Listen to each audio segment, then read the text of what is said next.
এটা তো আপনার আর অনেক আগের তেল। এই যে 29/10/24 উৎপাদন 818 টাকা যখন ছিল, 818 টাকার তেল আপনি 900 টাকা কিভাবে নিলেন? আচ্ছা, মূল্য তালিকা কি ভেঙে ফেলছে? না না না, কি করছে? কি কাগজ দিয়ে বানাইছি? গরু ছিঁড়া ফেলছে। গরু লেজ দিয়ে বাড়িতে মূল্য কাগজ ছিঁড়ে ফেলছে। আসসালামু আলাইকুম। 5 লিটার 850। হ্যাঁ 850 টাকা। 850। আলামিন এদিকে আসেন। ওনার কাছে 900 টাকা নিয়েছেন কেন? এই 1 মিনিট দাঁড়ান। এটা তো আপনার আর অনেক আগের তেল। এই যে 29/10/24 উৎপাদন 818 টাকা যখন ছিল, 818 টাকার তেল আপনি 900 টাকা কিভাবে নিলেন বলেন? তো ওটা পুরান তেল আমি দেখি না। পুরান তেল? আচ্ছা, পুরান তেল 818। আপনি জানেন না আপনার তেল এটা? আমি জানি না। তো 818টা আপনি 818 টাকার তেল 900 টাকা কিভাবে নিলেন বলেন?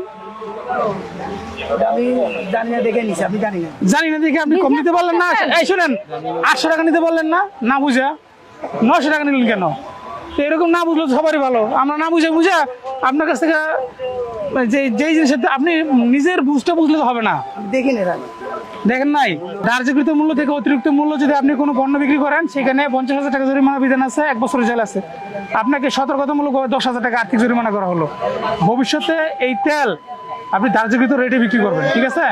আর যদি আর ব্যর্থ হয় তাহলে আমরা সর্বোচ্চ শাস্তি দেব। আসসালামু আলাইকুম। আমরা জাতীয় ভোক্তা অধিকার সংরক্ষণ অধিদপ্তর থেকে আসছি। গরুর মাংস কত করে বিক্রি করেন? কোথায় লেখা? মূল্য তালিকা কই আপনার? এখানে গরু বাড়ি মারবো কিভাবে? গরু ওখান থেকে গরুর লেজ এখানে আসবে কিভাবে?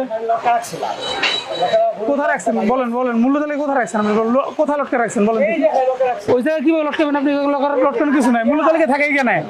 আর এখানে গরুর লেজ আসবে কিভাবে? অযৌক্তিক কথা বলবেন না। আপনি যেটা বলছেন আপনি বলেন গরু ওখানে বাঁধলে না গরু ওইখানে বাঁধলে এইখানে থাকে মূল্য তালিকা। ওখানে কি ওখানে লটকানোর কিছু আছে? আচ্ছা, মূল্য তালিকা কি ভেঙে ফেলছে? না না না, কি করছে? কি কাগজ দিয়ে বানাইছি? গরু ছিঁড়া ফেলছে।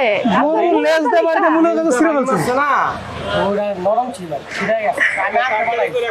আপনি বলছেন যেগুলো কি যুক্তিক কথা বলেন যে গরু লেজ দিয়ে বাড়ি দিয়ে মূল্য তালিকা ছিঁড়ে ফেলছে।